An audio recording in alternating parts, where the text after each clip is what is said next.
Hello guys, welcome back to my YouTube channel Afiya pharma. तो कैसे हैं आप सब। आज हम लोग डिप्लोमा इन फार्मेसी का एक सब्जेक्ट पढ़ेंगे, बायोकेमिस्ट्री। तो आज का टॉपिक है मिनरल्स। मिनरल्स एक इनऑर्गेनिक एलिमेंट होता है, मतलब इसमें carbon and hydrogen bond present नहीं होता है। वो एलिमेंट जिसमें carbon and hydrogen bond present नहीं होता है उसे हम इनऑर्गेनिक एलिमेंट कहते हैं। और मिनरल भी एक इनऑर्गेनिक एलिमेंट होता है बिकॉज इसमें carbon and hydrogen bond present नहीं होता है। और मिनरल आपके बायोलॉजिकल फंक्शन के लिए काफ़ी इम्पॉर्टेंट होता है। मतलब लिविंग ऑर्गेनिज्म के अंदर जितने भी प्रोसेस, जितने भी केमिकल रिएक्शन चलते हैं, उसके लिए मिनरल काफ़ी इम्पॉर्टेंट होता है। जैसे कि तुमने बर्गर खाया, अब उसके ब्रेकडाउन के लिए, उसके डाइजेशन को स्टार्ट करने के लिए तुम्हारे माउथ में एक सैलिवरी एमिलेज नाम का एंजाइम प्रेजेंट होता है, जो आपके खाने के ब्रेकडाउन को स्टार्ट करता है, जो आपके कार्बोहाइड्रेट के ब्रेकडाउन को स्टार्ट करता है। अब जो ये सैलिवरी एमिलेज नाम का एंजाइम है, उसको क्लोरीन एक्टिवेट करता है, जो कि एक मिनरल है। तो अब समझ आ गया होगा कि मिनरल बायोलॉजिकल फंक्शन में काफ़ी इंपॉर्टेंट क्यों होता है, बिकॉज ये बहुत सारे एंजाइम को एक्टिवेट करता है। मिनरल का रोल ब्लड कोagulation में भी होता है, मतलब ब्लड को जमाने में, ब्लड को क्लॉट करने में भी मिनरल का रोल काफ़ी ज़्यादा होता है। सपोज करो किसी इंसान का कार एक्सीडेंट हो जाता है, अब उसको चोट आ गई है और ब्लड फ्लो हो रहा, तो यहाँ पे ब्लड को रोकने के लिए, ब्लड को जमाने के लिए आपके बॉडी में मिनरल का प्रेजेंट होना भी जरूरी होता है। मिनरल का रोल कैल्सिफिकेशन ऑफ बोन में भी होता है, मतलब कैल्शियम के डिपोजिशन के लिए भी जरूरी है। और जब आपके बोन में कैल्शियम का डिपोजिशन होता है तो आपका बोन, आपका हड्डी मजबूत होता है। फ्लूइड बैलेंस में भी होता है, मतलब आपके बॉडी में पानी और इलेक्ट्रोलाइट के बैलेंस के लिए भी मिनरल जरूरी होता है। एसिड बेस के इक्विलिब्रियम के लिए भी होता है, मतलब एसिड बेस के बैलेंस के लिए भी मिनरल आपके बॉडी में ज़रूरी है। मतलब आपके बॉडी में ना एसिड बहुत ज़्यादा होना चाहिए, ना कि बेस बहुत ज़्यादा होना चाहिए। अगर आपकी बॉडी में एसिड बहुत ज़्यादा हो जाता है तो आपको एसिडिटी होती है, आपके सीने में जलन होता है। तो आपकी बॉडी में acid and base balance amount में प्रेजेंट होना चाहिए, और इसके लिए भी मिनरल का प्रेजेंट होना आपकी बॉडी में बहुत ज़रूरी है। अब आते हैं टाइप ऑफ मिनरल पे। ये दो टाइप का होता है, macro mineral and micro mineral. Macro mineral वो मिनरल होता है जो आपके बॉडी में ज़्यादा क्वांटिटी में ज़रूरत होती है, लार्ज क्वांटिटी में ज़रूरत होती है। ये आपको डेली डाइट के थ्रू, खाने के थ्रू 100 mg से ज़्यादा लेना होता है। ये आपके बॉडी के स्ट्रक्चर को सपोर्ट देता है, आपके बॉडी के ढांचा को सपोर्ट देता है, फ्लूइड के बैलेंस में मदद करता है। मतलब आपके बॉडी में जो पानी और इलेक्ट्रोलाइट का बैलेंस होता है, उसके लिए मैक्रो मिनरल का प्रेजेंट होना ज़रूरी होता है। ये आपके मेटाबॉलिक प्रोसेस के लिए ज़रूरी होता है, मतलब आपके बॉडी में जितना भी केमिकल रिएक्शन चल रहा, चाहे आपके खाने का ब्रेकडाउन हो रहा, आपके फूड का ब्रेकडाउन हो रहा, या फिर किसी चीज़ का सिंथेसिस हो रहा, उसके लिए मैक्रो मिनरल का प्रेजेंट होना ज़रूरी होता है। इसका एग्जाम्पल है calcium, sodium, potassium, etc. Micro mineral ये वो मिनरल होता है जो आपकी बॉडी में स्मॉल क्वांटिटी में, कम क्वांटिटी में ज़रूरत होती है। इसे हम ट्रेस मिनरल भी कहते हैं। ट्रेस मतलब होता है स्मॉल क्वांटिटी। वो मिनरल जो आपकी बॉडी में कम क्वांटिटी में ज़रूरत होती है उसे हम ट्रेस मिनरल कहते हैं। ये आपको डेली 100 mg से कम लेना होता है अपने खाने के थ्रू, अपने डाइट के थ्रू। और ये आपके बॉडी के फिजियोलॉजिकल प्रोसेस में बहुत ज़रूरी होता है। लाइक आपके बॉडी में जितने भी फंक्शन होते हैं, ब्रीथिंग, सांस लेना, ब्लड का सर्कुलेट होना, टेम्परेचर का रेगुलेट होना, इन सब के लिए माइक्रो मिनरल का प्रेजेंट होना ज़रूरी होता है। और आपके बॉडी में जितना भी बायोकेमिकल प्रोसेस चलता है उसके लिए भी माइक्रो मिनरल का प्रेजेंट होना ज़रूरी होता है। देखो, बायोकेमिकल प्रोसेस को दो वर्ड में ब्रेक करो। बायो मतलब life, living organism. Chemical process मतलब केमिकल रिएक्शन। मतलब लिविंग ऑर्गेनिज्म के अंदर जितना भी केमिकल रिएक्शन चलता है उसके लिए माइक्रो मिनरल का प्रेजेंट होना ज़रूरी होता है। इसका एग्जाम्पल है आयरन, जिंक, कॉपर, ईटीसी। अब हम कुछ इंपॉर्टेंट मिनरल के बारे में जानेंगे। फर्स्ट है कैल्शियम। ये एक मैक्रो मिनरल होता है, मतलब ये आपके बॉडी में लार्ज क्वांटिटी में, ज़्यादा क्वांटिटी में इसकी ज़रूरत होती है। इसका फंक्शन है टीथ एंड बोन के डेवलपमेंट में। मतलब टीथ और बोन, आपके हड्डी को ये मजबूती प्रोवाइड करवाता है, इसका डेवलपमेंट करवाता है। मसल के कॉन्ट्रैक्शन में। देखो अपने बाइसेप्स को ऊपर नीचे करो। अब तुम्हारा ये जो बाइसेप्स ऊपर नीचे हो पा रहा इसलिए हो पा रहा क्योंकि आपका मसल कॉन्ट्रैक्ट कर रहा। अगर आपका मसल कॉन्ट्रैक्ट नहीं करेगा तो आपका बाइसेप्स ऊपर नीचे नहीं हो पाएगा। आप चल नहीं पाओगे, अच्छे से उठ नहीं पाओगे, बैठ नहीं पाओगे। और मसल कॉन्ट्रैक्शन के लिए कैल्शियम का आपके बॉडी में प्रेजेंट होना बहुत ज़रूरी होता है। ब्लड की कोagulation के लिए, मतलब ब्लड के जमने के लिए, ब्लड को रोकने के लिए, क्लॉट करने के लिए। सपोज करो तुम्हारे हाथ में या किसी के हाथ में कट लग गया, अब खून बहना स्टार्ट हो गया है। अब वहाँ पे ब्लड का जमना, ब्लड का रुकना बहुत ज़रूरी है। और ब्लड के क्लॉट होने के लिए कैल्शियम का तुम्हारे बॉडी में प्रेजेंट होना बहुत ज़रूरी है। इम्पल्स के ट्रांसमिशन के लिए, मतलब तुम्हारे बॉडी में जो मैसेज ट्रांसफ़र होता है एक जगह से दूसरी जगह, उसके लिए भी कैल्शियम का प्रेजेंट होना बहुत ज़रूरी है। डेली आपको डाइट के थ्रू कम से कम 800 mg कैल्शियम लेना चाहिए। हाइपोकैल्सीमिया मतलब होता है जब आपके बॉडी में कैल्शियम का प्रेजेंस कम हो जाता है। हाइपो मतलब low, cals stand for calcium, emia stand for blood, मतलब low calcium present in the blood. और दूसरा टर्म है हाइपर कैल्सीमिया। हाइपर मतलब हाई, कैल्स मतलब calcium, emia stand for blood, मतलब high calcium present in the blood. और जब आपके बॉडी में कैल्शियम की डिफिशियंसी हो जाती है तो कुछ डिजीज हो जाता है। फर्स्ट है रिकेट्स। रिकेट्स मतलब होता है सॉफ्टनिंग ऑफ बोन, बोन का मुलायम हो जाना। इस कंडीशन में आपका बोन टेढ़ा मेढ़ा हो जाता है। देखो मैंने पिक्चर के थ्रू दिखाया है, ये आपका जो बोन है सीधा नहीं है, हल्का फुल्का टेढ़ा हो गया है। और आपका बोन सॉफ्ट भी हो जाता है, मुलायम भी हो जाता है। और ये आपके कैल्शियम की डिफिशियंसी की वजह से होता है। सेकेंड है ओस्टियोप्रोसिस। ओस्टियो मतलब बोन, हड्डी, प्रोसिस मतलब पोर, छेद, मतलब आपके बोन में छेद हो जाएगा। देखो मैंने पिक्चर के थ्रू दिखाया है, ये आपके बोन में पोर हो गया है, छेद हो गया है। इसकी वजह से भी आपका बोन मुलायम हो जाता है, कमजोर हो जाता है। और ये भी आपके कैल्शियम की डिफिशियंसी की वजह से होता है। आपके बॉडी में कैल्शियम के लेवल को रेगुलेट करने के लिए कुछ फैक्टर्स होते हैं। फर्स्ट है कैल्सीटोरोल, ये विटामिन डी का एक फॉर्म होता है। सेकेंड है कैल्सीटोनिन, ये आपका एक टाइप का थायराइड का हार्मोन होता है। थर्ड है पाराथायराइड हार्मोन, जो पाराथायराइड ग्लैंड से रिलीज होता है और आपके बॉडी में कैल्शियम के लेवल को रेगुलेट करता है। ओवरऑल 3 फैक्टर्स होते हैं जो आपके बॉडी में कैल्शियम के लेवल को रेगुलेट करते हैं। फर्स्ट है कैल्सीटोरोल, सेकेंड है कैल्सीटोनिन, थर्ड है पाराथायराइड हार्मोन। अब आते हैं फॉस्फोरस पे। ये भी एक मैक्रो मिनरल है, मतलब आपके बॉडी में इसको ज़्यादा क्वांटिटी में, लार्ज क्वांटिटी में इसकी ज़रूरत होती है। और आपके बॉडी में ये कैल्शियम के साथ, कैल्शियम के एसोसिएशन में पाया जाता है। मतलब कैल्शियम और फॉस्फोरस आपकी बॉडी में एक साथ प्रेजेंट होते हैं एक कंपाउंड के फॉर्म में। अब फॉस्फोरस के भी कुछ फंक्शन होते हैं। आपके हड्डी को, आपके टीथ को ये मजबूती देता है, डेवलपमेंट करवाता है, फॉर्मेशन करवाता है आपकी हड्डी का, आपके टीथ का। और आपके बॉडी में एटीपी, जीटीपी, ये दोनों एनर्जी का एक फॉर्म होता है और इन दोनों को बनाने के लिए फॉस्फोरस की ज़रूरत होती है।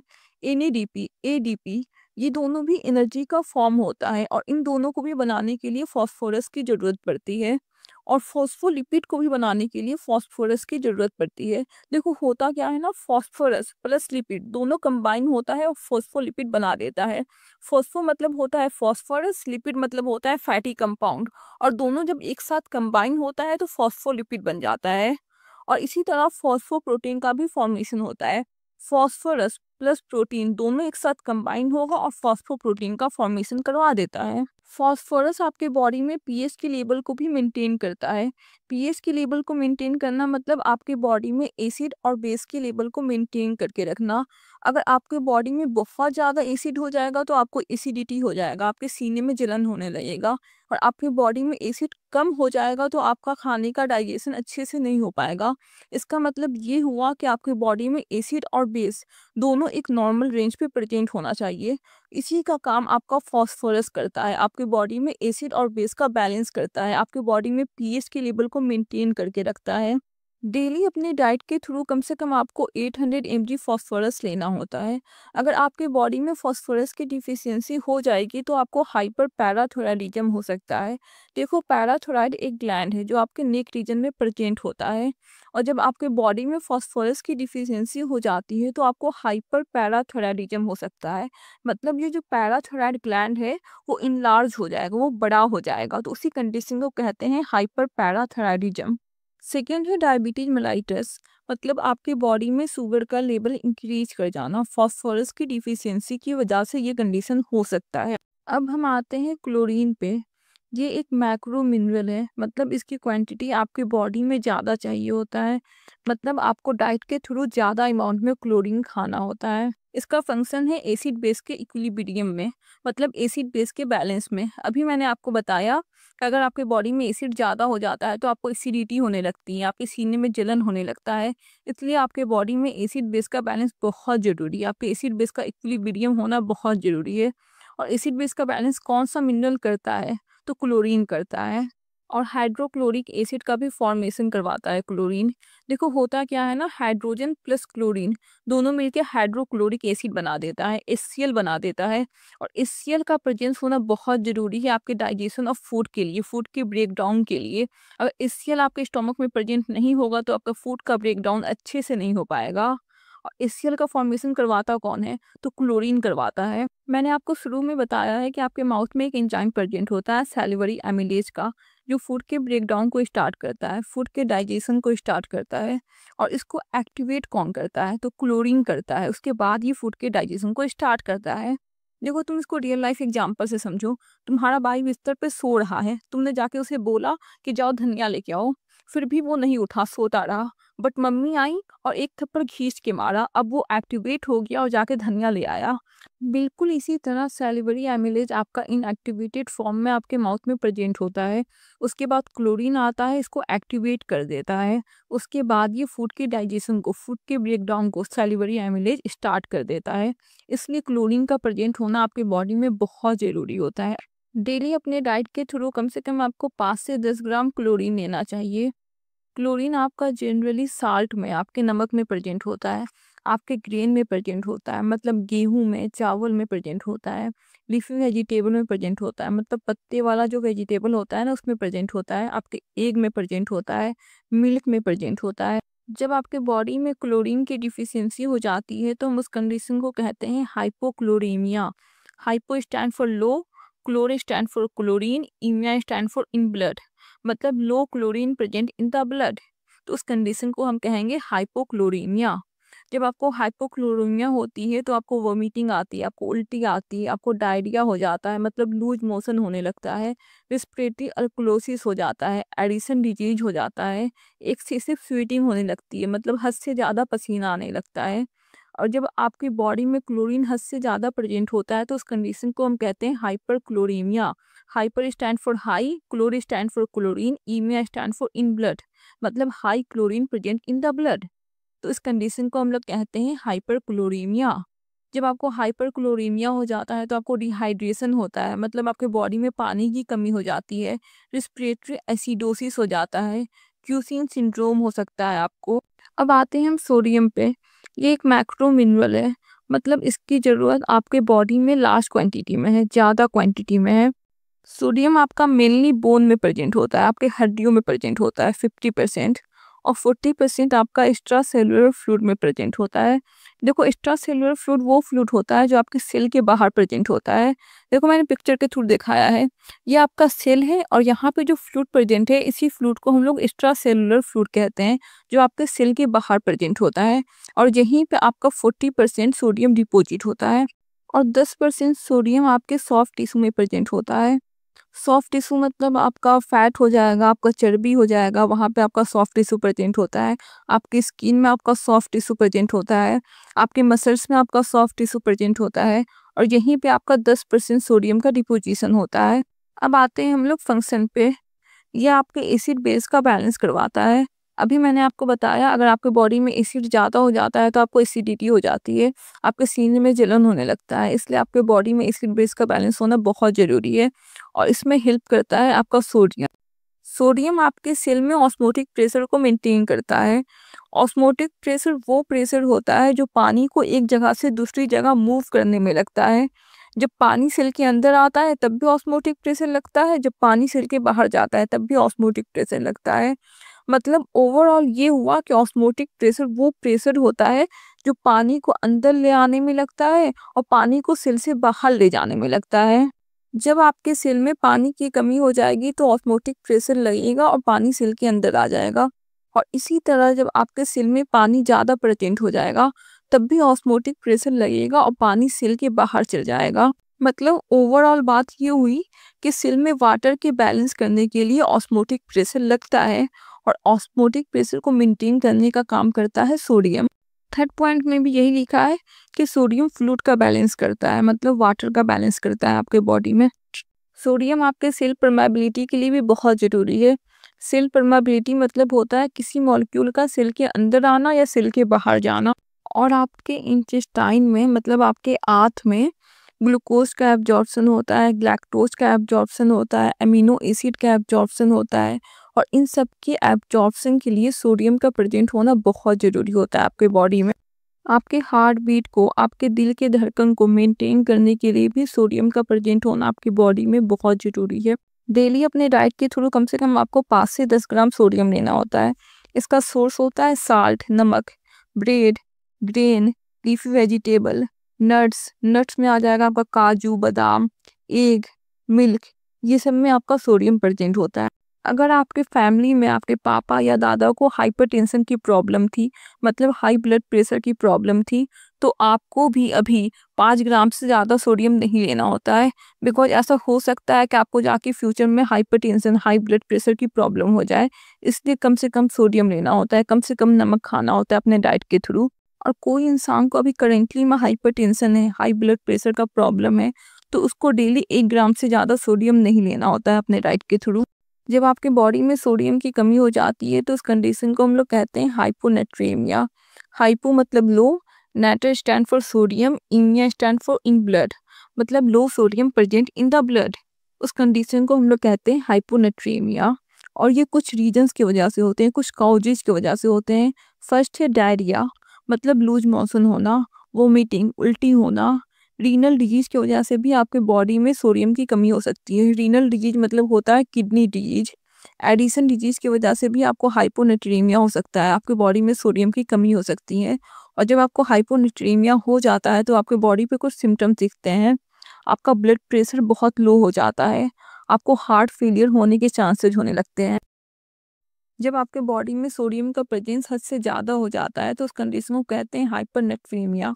हाइपर मतलब high, natr stand for sodium, emia stand for in blood, मतलब high sodium present in the blood. और जब आपको हाइपरनेट्रीमिया भी हो जाता है तो आपके बॉडी पे कुछ सिम्टम्स दिखते हैं। आपका हाई ब्लड प्रेशर हो जाता है, मतलब आपको हाइपरटेंशन की प्रॉब्लम होने लग जाती है। हाइपरनेट्रेमिया बहुत सारी वजह से होता है। एक रीज़न तो ये है, जब आपकी बॉडी में क्यूसिन सिंड्रोम हो जाता है तो आपको हाइपरनेट्रेमिया होने के चांसेस होने लगते हैं। अब आते हैं हम आयरन पे। आयरन एक ट्रेस मिनरल है, मतलब आपके बॉडी में इसकी ज़रूरत कम अमाउंट में है। ट्रेस मतलब होता है स्मॉल अमाउंट। वो मिनरल जिसकी ज़रूरत आपके बॉडी में कम अमाउंट में होती है उसे हम ट्रेस मिनरल कहते हैं। और आयरन भी आपका एक ट्रेस मिनरल है, बिकॉज इसकी ज़रूरत आपके बॉडी में कम अमाउंट में है। फंक्शन ऑफ आयरन, फर्स्ट है ऑक्सीजन ट्रांसपोर्ट। देखो होता क्या है ना, आपके बॉडी में आपके ब्लड के थ्रू आपके ऑक्सीजन का ट्रांसपोर्ट होता है। आपके ब्लड में रेड ब्लड सेल प्रेजेंट होता है और आपके रेड ब्लड सेल में आपके आरबीसी में हीमोग्लोबिन प्रेजेंट होता है। आपका हीमोग्लोबिन आयरन से बना होता है, मतलब ओवरऑल आपके बॉडी में आयरन के थ्रू आपके ऑक्सीजन का ट्रांसपोर्ट होता है। समझ आया? फिर से बताती हूँ। देखो तुम्हारे ब्लड के थ्रू तुम्हारे ऑक्सीजन का ट्रांसपोर्ट होता है और यहाँ पे तुम्हारे ब्लड में आरबीसी प्रेजेंट होता है, रेड ब्लड सेल। और रेड ब्लड सेल तुम्हारे हीमोग्लोबिन से बना होता है और हीमोग्लोबिन तुम्हारा आयरन से बना होता है। मतलब ओवरऑल तुम्हारे बॉडी में आयरन के थ्रू ऑक्सीजन का ट्रांसपोर्ट होता है। सेकेंड है एनर्जी प्रोडक्शन लाइक एटीपी, मतलब तुम्हारे बॉडी में जो एनर्जी का प्रोडक्शन होता है, एटीपी का प्रोडक्शन होता है, उन सब में भी तुम्हारी आयरन की रिक्वायरमेंट होती है, आयरन की ज़रूरत होती है। थर्ड है immune response of the body, मतलब किसी भी डिजीज के अगेंस्ट लड़ाई करने के लिए तुम्हारे बॉडी में आयरन का प्रेजेंट होना जरूरी है। फोर्थ है for the formation of peroxidase enzyme. तुम्हारी बॉडी में एक एंजाइम प्रेजेंट होता है पेरीऑक्सीडेज नाम का, जिसका काम होता है फैगोसाइटोसिस का। फैगोसाइटोसिस मतलब होता है सेल ईटिंग। ये एक ऐसा प्रोसेस होता है जिसमें तुम्हारा सेल मैक्रो ऑर्गेनिज्म को, बैक्टीरिया को इंगल्फ कर लेता है, निगल लेता है। ये एक टाइप का तुम्हारी बॉडी का इम्यून रिस्पॉन्स होता है, मतलब डिजीज के अगेंस्ट लड़ाई करने का एक तरीका होता है फैगोसाइटोसिस। और फैगोसाइटोसिस तभी हो पाएगा जब तुम्हारे बॉडी में पेरीऑक्सीडेज एंजाइम प्रेजेंट होगा। और पेरीऑक्सीडेज एंजाइम को बनाने के लिए तुम्हारे बॉडी में आयरन का प्रेजेंट होना बहुत ज़रूरी है। तो अब समझ आया कि आयरन तुम्हारे बॉडी में किस तरह से बहुत इंपॉर्टेंट रोल प्ले करता है। एक बार और ब्रीफ में बता देती हूँ फैगोसाइटोसिस क्या होता है। फैगोसाइटोसिस मतलब होता है सेल ईटिंग। ये एक ऐसा प्रोसेस होता है जिसमें तुम्हारा सेल हार्मफुल पार्टिकल को, बैक्टीरिया को, मैक्रो ऑर्गेनिज्म को निगल लेता है, इंगल्फ कर लेता है। ये तुम्हारे बॉडी का एक टाइप का इम्यून रिस्पॉन्स होता है, मतलब डिजीज के अगेंस्ट लड़ाई करने का एक तरीका होता है तुम्हारे बॉडी का फैगोसाइटोसिस। और फैगोसाइटोसिस के प्रोसेस को होने के लिए तुम्हारे बॉडी में पेरीऑक्सीडेज एंजाइम का प्रेजेंट होना जरूरी होता है। और पेरीऑक्सीडेज एंजाइम के बनने के लिए, फॉर्मेशन होने के लिए पेरीऑक्सीडेज एंजाइम का, तुम्हारे बॉडी में आयरन का प्रेजेंट होना काफ़ी ज़रूरी होता है। इस तरह से तुम्हारी बॉडी में आयरन इंपॉर्टेंट रोल प्ले करता है बहुत सारी चीज़ों में। डेली अपने डाइट के थ्रू कम से कम आपको 10 mg आयरन लेना चाहिए। कुछ डिफिशियंसी डिजीज भी होता है आयरन का। फर्स्ट है अनीमिया। अनीमिया मतलब होता है आरबीसी का ब्रेकडाउन हो जाना, आरबीसी का डिस्ट्रक्शन हो जाना, मतलब आरबीसी का बर्बाद हो जाना, उसी प्रोसेस को कहते हैं अनीमिया। हीमोसिडोरोसिस, ये एक ऐसा कंडीशन होता है जिसमें तुम्हारे बॉडी में आयरन हद से ज़्यादा प्रेजेंट हो जाता है, एक्सेस अमाउंट में तुम्हारे बॉडी में आयरन प्रेजेंट हो जाता है। तो उस कंडीशन को हम कहते हैं हीमोसिडोरोसिस। मतलब तुम्हारी बॉडी में आयरन का टॉक्सिसिटी हो जाता है, हद से ज़्यादा प्रेजेंट हो जाता है तुम्हारे बॉडी में आयरन। हीमोक्रोमैटोसिस, ये एक ऐसा कंडीशन होता है जिसमें तुम्हारी बॉडी में आयरन जाके कुछ ऑर्गन में डिपॉजिट हो जाता है, कुछ ऑर्गन में तुम्हारे आयरन का एक्युमुलेशन हो जाता है, डिपोजिशन हो जाता है, लाइक लीवर, स्प्लीन, पैंक्रियाज। आपके बॉडी में कुछ फैक्टर्स होते हैं जो आयरन के एब्जॉर्प्शन को इफेक्ट करते हैं। फर्स्ट है स्कॉर्बिक एसिड। ये जनरली आपके खट्टी चीज़ में पाया जाता है, लेमन में पाया जाता है, और ये आपके आयरन के एब्जॉर्प्शन को इंक्रीज करता है। सेकेंड है small peptide and amino acid. Peptide मतलब होता है प्रोटीन का बॉन्ड, और जब आप प्रोटीन को ब्रेक डाउन करते हो तो आपको एमिनो एसिड मिलता है। मतलब ओवरऑल आपका पेप्टाइड एंड एमिनो एसिड दोनों ही आपके आयरन के एब्जॉर्प्शन को इंक्रीज करता है। और थर्ड है फाइलेट एंड ऑक्यूलेट। ये दोनों आपके आयरन के एब्जॉर्प्शन को डिक्रीज करता है। और फोर्थ है, अगर कोई इंसान अपने डाइट के थ्रू ज़्यादा फॉस्फेट लेता है, ज़्यादा फॉस्फोरस कंज्यूम करता है, तो भी उसके बॉडी में आयरन एब्जॉर्प्शन डिक्रीज हो जाता है। और फिफ्थ है, अगर किसी पेशेंट का, किसी इंसान का सर्जरी के थ्रू स्टोमक का कुछ पार्ट रिमूव किया गया हो या इंटेस्टाइन का कुछ पार्ट रिमूव किया गया हो, तो उसके बॉडी में आयरन एब्जॉर्प्शन अच्छे से नहीं हो पाता है। अब आते हैं हम म्यूकोसल ब्लॉक थ्योरी पे। जिस प्रोसेस के थ्रू, जिस फिनोमिना के थ्रू आपके बॉडी में आयरन के एब्जॉर्प्शन को रेगुलेट किया जाता है, मतलब कब आपके बॉडी में आयरन का एब्जॉर्प्शन ज़्यादा होना चाहिए और कब आपके बॉडी में आयरन का एब्जॉर्प्शन कम होना चाहिए, जिस प्रोसेस के थ्रू आपके बॉडी में आयरन के एब्जॉर्प्शन को रेगुलेट किया जाता है, उस फेनोमिना को, उस प्रोसेस को हम लोग म्यूकोसल ब्लॉक थ्योरी कहते हैं। मिलते हैं फिर नेक्स्ट वीडियो में। अगर वीडियो अच्छी लगी हो तो लाइक, शेयर एंड सब्सक्राइब कर देना।